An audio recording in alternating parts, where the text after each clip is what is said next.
We're going to get started. Like I said, acclaimed award-winning wildlife filmmaker, Casey Anderson. Thanks, Bruce. Thanks for coming and hanging out with me. It's kind of be like a campfire story, but even better. So I've been doing wildlife filmmaking for about 20 years. Born and raised in Montana, but always fascinated with wildlife. It really is my passion. You're going to see some never-seen-before footage, and I get to showcase how exciting my partnership with FLIR and how that is really enhanced my profession. So I'm going to show you a little clip right here. FLIR-tastic. Here we are, about an hour and a half before daylight. Got a grizzly bear and a pack of wolves in the distance howling.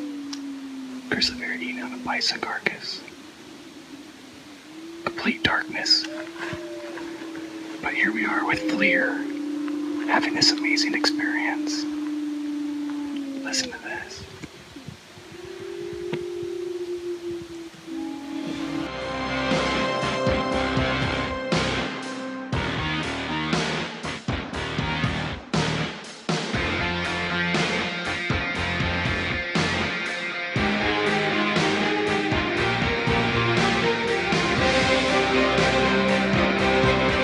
I can see the heat signature of every bat out here.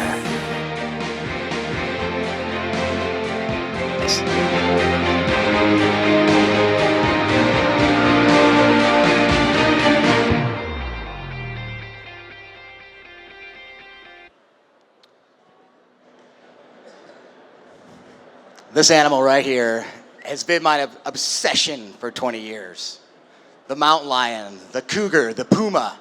It ranges all the way down to Patagonia, all the way up to Alaska, lives in the deserts, lives in the jungles, and it's super elusive.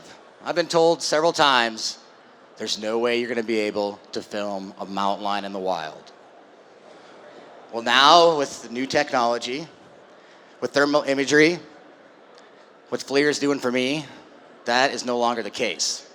Half of the 24 hours that we spent on the planet are under complete darkness. And there's always something going on. And until now, we really didn't know. We were only speculating. When you go out there with a spotlight and shine it on an animal, it runs away. You change its behavior. So how can you watch these animals of the darkness? How can you document these animals of the darkness without influencing their behavior? Well, as a filmmaker, I kind of use two tactics. One very primitive tactic that I learned from my father. Straight up tracking. Find tracks in the snow, follow them, and hopefully at the end you're gonna find a mountain lion, a bear. But once you get there, once you get close, then you gotta utilize technology. So it's kind of one side of the spectrum to the other. The mountain lion, the ninja of the wild. It doesn't wanna be understood by design. And they're out there everywhere. Capable of taking down a full-grown elk that weighs 800 pounds. Every time this animal eats, it kills. Every time. It owns the night.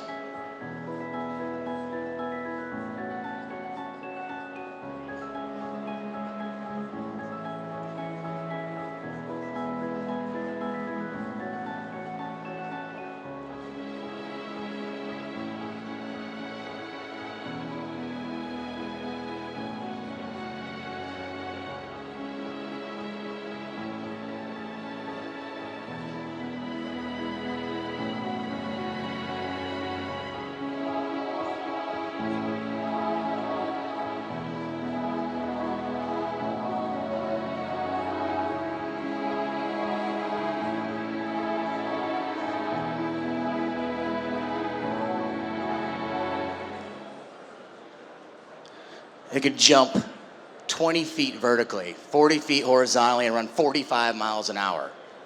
It's the largest cat that purrs like a house cat. So when it's happy, and when it's mad, does anybody know what sound it makes? Free flashlight if you can make a wild mountain lion growl. Come on, a little louder than that. That's pretty good. Oh, you hear it in the dark. I've been sneaking around in the dark and you hear. I'll tell you what, makes the hair stand up on your back. You look around like, what was that? I don't want to be out here anymore. So I'll spend, on an average day in the winter, I'll drive around 200 miles just trying to cut a track across the road, across the trail. And if I get one track a month, I'm lucky. Last winter, I've been spending all kinds of time having no luck, not finding tracks. I come home, and guess what's crossed my deck? Brand new mountain lion tracks. And I'm a wildlife filmmaker. I chase these things around all the time. I can't believe this is happening to me. Am I the luckiest guy on the planet? I mean, wild mountain lion tracks on my deck? This can't be real. Well, this story, it gets better. The next morning I wake up, start looking around in my yard, and I find a kill. And when I find a kill, I know that mountain lion has spent a lot of energy taking down that animal and killing that animal, and it's gonna come back and eat. So now I know, I have a focal point where that cat's gonna be. So it's time to set up a blind, get out my FLIR camera so I can watch in the darkness and be undetected, set up some infrared lights, so there's a way to light the scene completely invisible. And you wait, and you sit, and you sit, and you sit, and you sit, and sometimes they come back. And sure enough, in walks this female mountain lion. I think it was about 4 in the morning, after sitting for several hours. She comes in, she grabs her kill, and she drags it out of the light. But I watch her with thermal imagery walk up through the hill, go up into a cave up on these cliffs. Little did I know, the story was going to continue. The dream was going to become more and more amazing than I could ever imagine. And I gotta tell you about this picture right here. When I was sitting in the blind, like I said, 4 in the morning, freezing my butt off, and that cat came in for the first time, I was getting a little impatient.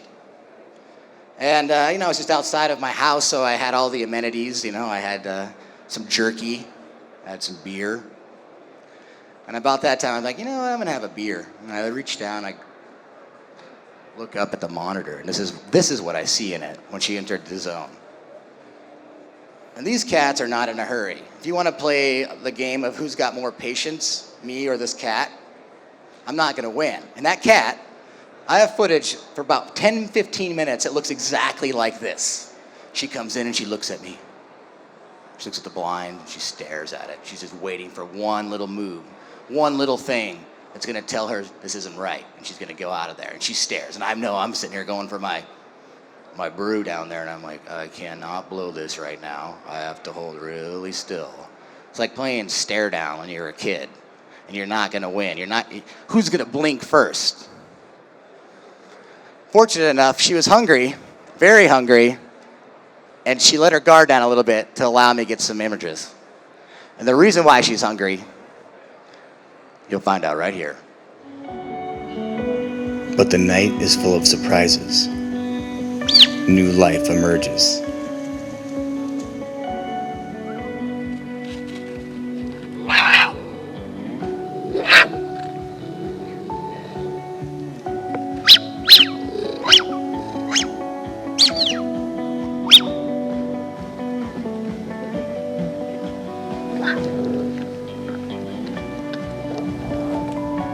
Together, we will experience this uncertain world for the first time.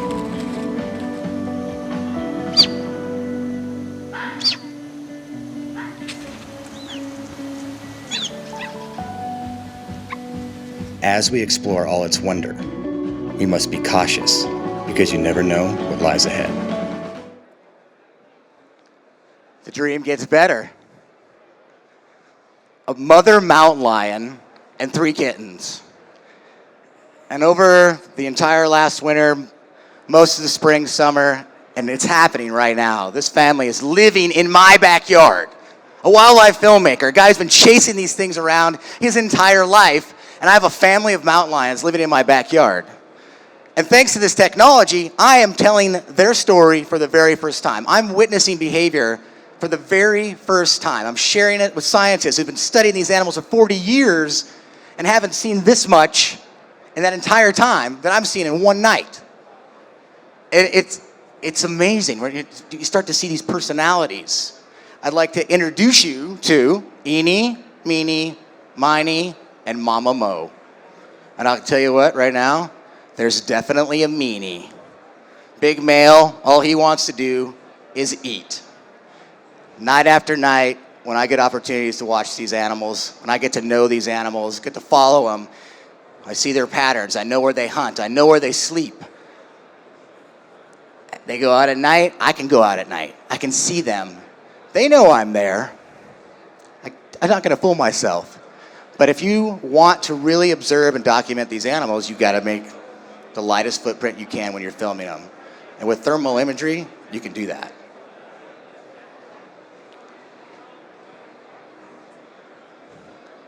Mama Mo, she's at the kill here, and you'll see this big dude here. This is Meenie.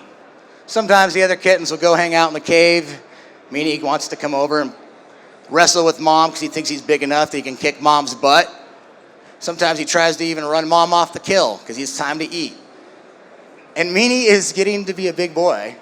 But one thing that just really strikes me is, here's a cat, here's an animal that until I had the ability with this technology, I saw maybe 6 glimpses of.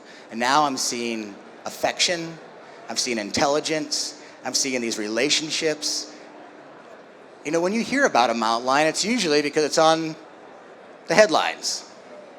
Mountain lion eats a mountain biker. We've all heard that. I mean, that's what they do, right? Killing machines. They want to eat people. And the truth is, this is what they're usually doing. They're cuddling, they're playing, they're just like your house cat. They don't want to eat people. People taste bad. Deer taste better. And this mama, she's adapting to us.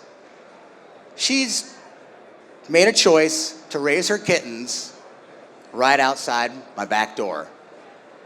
And she knows if she is brave enough to live in this fringe area of humanity, that wolves, other big mountain lions, bears, they won't come in there. They're a little more elusive and shy. And that choice that she's made, that adaptation that she's made to coexist with us, is allowing her and her kittens to thrive. And this is happening with many other species all over the planet. We just don't know it. I bet there's a fair number of you that have this wild ninja walking outside in your backyard, and you don't even know it. And that might be okay. So as I find the patterns and kind of discover these places where these cats are hanging out, I see that they have a lot of caves they frequent. And then if Mama Mo goes to this cave, I know where she's going to hunt the next day. This is where she stages up to hunt the meadow below my house. So now I can take my thermal binoculars, I can look up on the hillside and say, is Mama Mo home? Because if she's home, then I know where I can go set up. And I'm increasing my chances of my opportunity to document these cats. And it's amazing.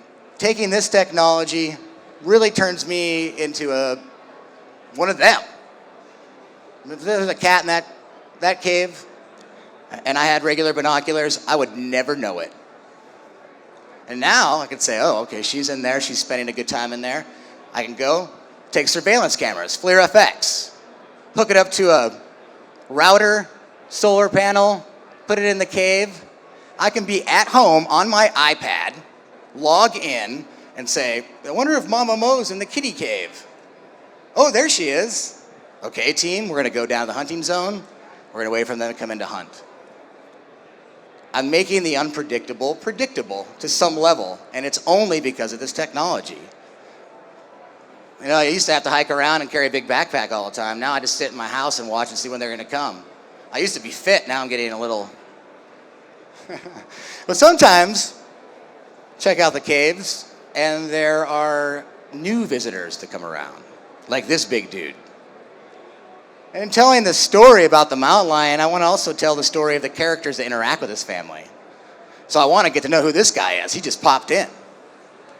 So, locate him in there. I'm like, okay, he's over there. There he is in the cave. What's the obvious thing that you should do? Go and put a camera really close to him so you can see what he's doing. We can monitor his behavior. We can see what's up. Maybe not the smartest thing in the world. So we were running these 24-hour But that's kind going of to standing require there getting some watching camera traps. Very with a thermal close. camera to see what he was doing. He could pose a threat to the kittens. And to me, if I push my luck. I'm in too deep now. And finding out is my only option. Okay, I'm out of here. Days go by, and the male never exits the cave. Is he dead, or is he baiting me into a trap? As the sun sets, I'm recklessly compelled to solve this mystery. Life out here in the wild, never predictable.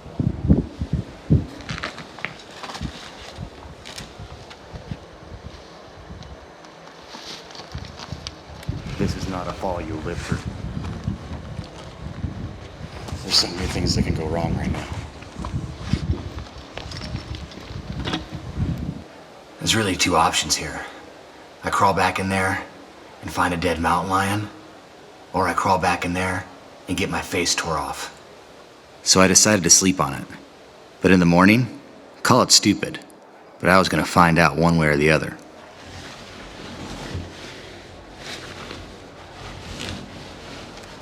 What the fuck am I doing?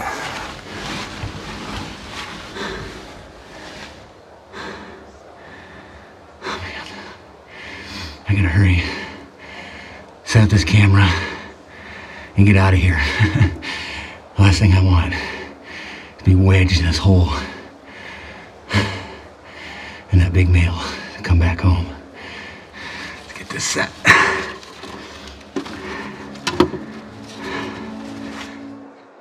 So as we were watching it with the FLIR Scout and doing this 24-hour cycle, I'd have two of my guys watch 12 hours. I'd watch 12 hours. We could see the heat signature of him in there. I came back to relieve the guys, and the heat signature started fading. So I said, okay, we'll just keep watching it. And it faded and faded and faded out. So we assumed he was back in there and he must have died. He was acting a little weird anyway, hanging out in there.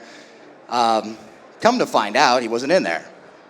And what that meant was that he snuck out on my guys, who I give a bad time about that every day.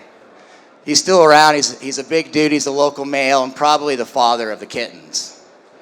As we continue to go out, follow these animals to their kills, this thermal imagery is amazing. It sees heat. You can be a mountain lion and you can be holding really still in camouflage, and that's what they do. They're like, oh, it's one of those dumb two-legged animals walking by, just hold really still, that they don't even see you. And at night, they really believe they're invisible. And I'm seeing this now. You know, I see a cat in the daylight, and as soon as you make eye contact with that and it know it's busted, it runs away.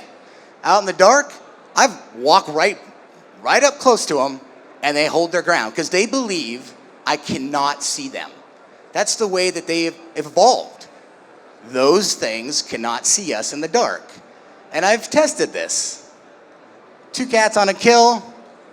I walked with my FLIR Scout, see how close I could get, see what they would do, and they were completely, I was off their radar.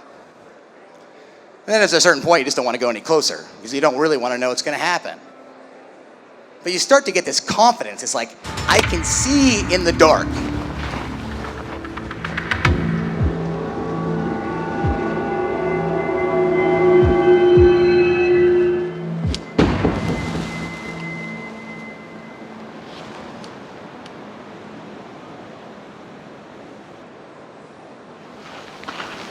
There's something right down there in the sagebrush. I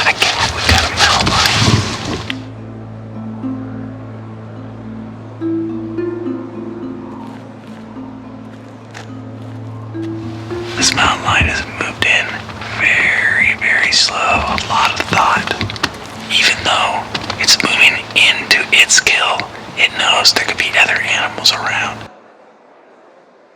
So I'm in this blind, 20 yards away from this kill. And that night we decided to set up a thermal camera on the other side of the kill, kind of aiming back at the blind and just let it roll. Getting all this stuff. Oh my gosh, we're in there in the blind. I'm talking to the camera guy. This technology makes me like a superhuman. I can see at night. These cats don't even know we're there. We're witnessing this thing for the very first time. Ego, ego, ego. I'm cool. Well, you're gonna see here, this is where that other thermal camera was. So this is set up. This is the kill. Where I walk off over there, just out of sight of the upper right-hand corner, is where the blind is. And so that's the clip you just saw. I'm in there going, they don't know we're here. It's amazing. Watch this cat come in, feel like we're witnessing something, feel like we're like better than a mountain lion in the night. Now we're the dominant animal with all this technology. Undetected. We're ninjas now. Up there in that corner in that blind watching this cat eat. And it's amazing. And you get this confidence. You think you're better than the wild? Well, watch this.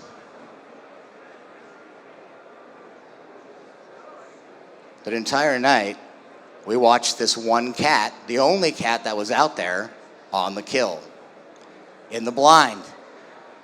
He doesn't even know we're here. We're so awesome. We are ninjas of the wild. There's got to be other cats out here somewhere. We're right there. These two cats snuck right up on our blind, listened to two fools chatter of how cool they were all night long, and those cats sat that far away from the blind, and we did not have a clue. And until the next morning when we pulled the card out of the thermal camera, we had no idea. So don't let your guard down in the wild. And as amazing as this technology is, these cats have been doing it forever.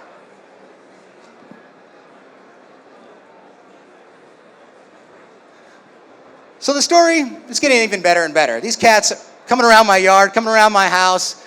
I have installed technology like crazy. So I'm watching with thermal cameras, I'm watching with FLIR FX surveillance cameras. I've got 30-some cameras around my house.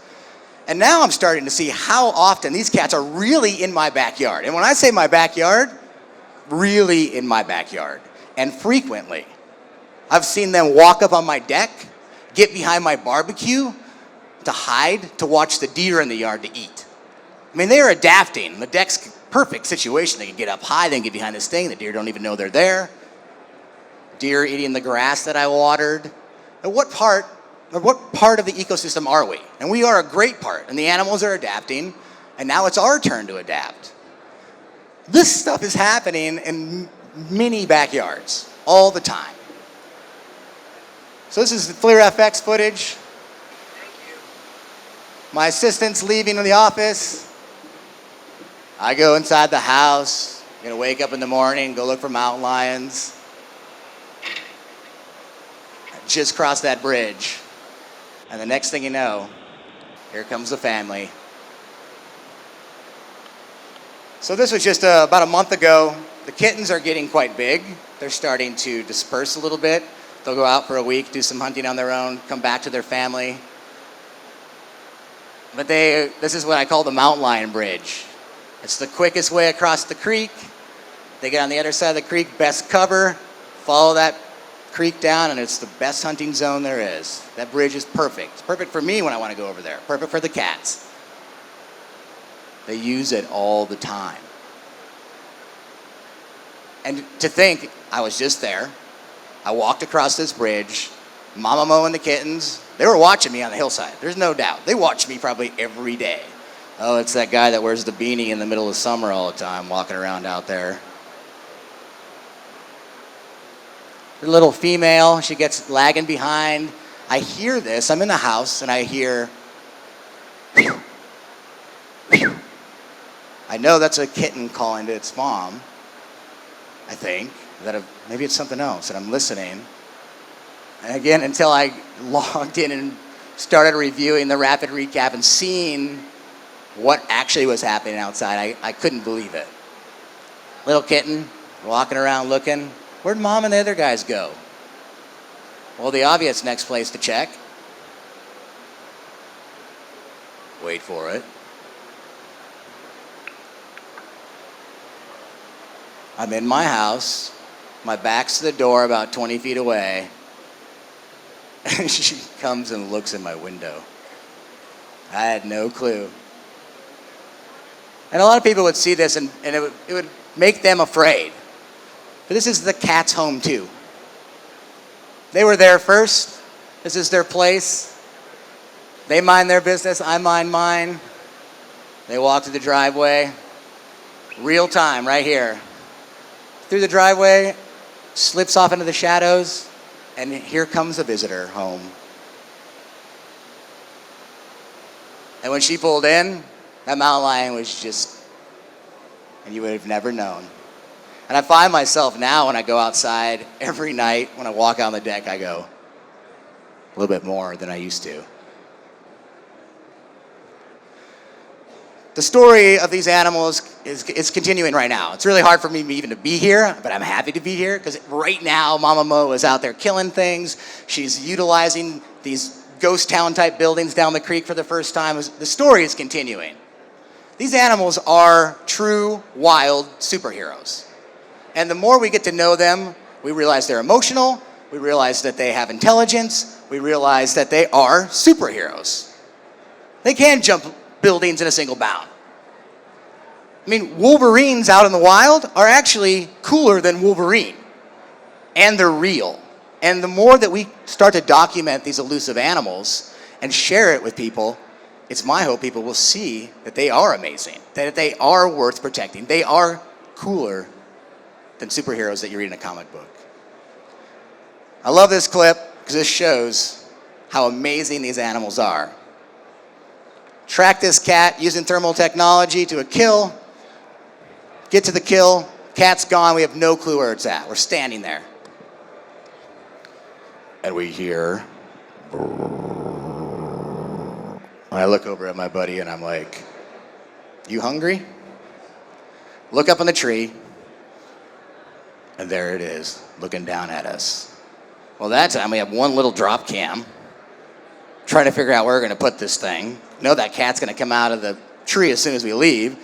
Set it up right here, in some snow, walk away, hit record, walk away. 4 hours later, come back, and the camera, snow melted, fell on the ground. Couldn't see where the cat went, no tracks. Pop the card out of the camera.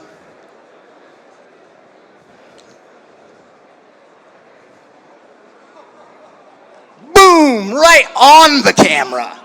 Now, I like to say I picked the spot.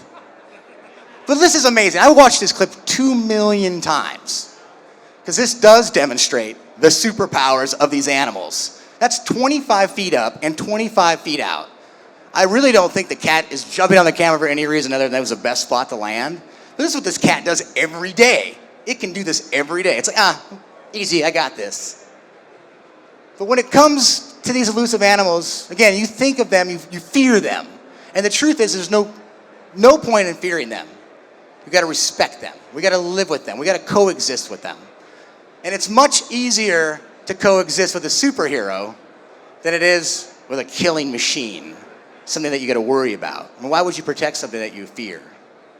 And in the next generation, if they can see this footage, they can get into the intimate lives of these animals. If we can go into the darkness for the first time and document these animals and see things for the very first time, we can tell stories that will allow the kids, the next generation, all of us to fall in love with them as I have and protect them. And only because of this technology can we tell these stories for the first time. Now, there's many frontiers out there. We can go out to space, we go to the bottom of the ocean, but right here on solid ground in the middle of the night in our backyards, there's so many amazing stories left to be told. And thanks to FLIR, thanks to all this amazing technology, thanks for these wonderful creatures that are out there, we're going to be telling these stories. So thank you for listening to me, and when you're out there at night, watch your back.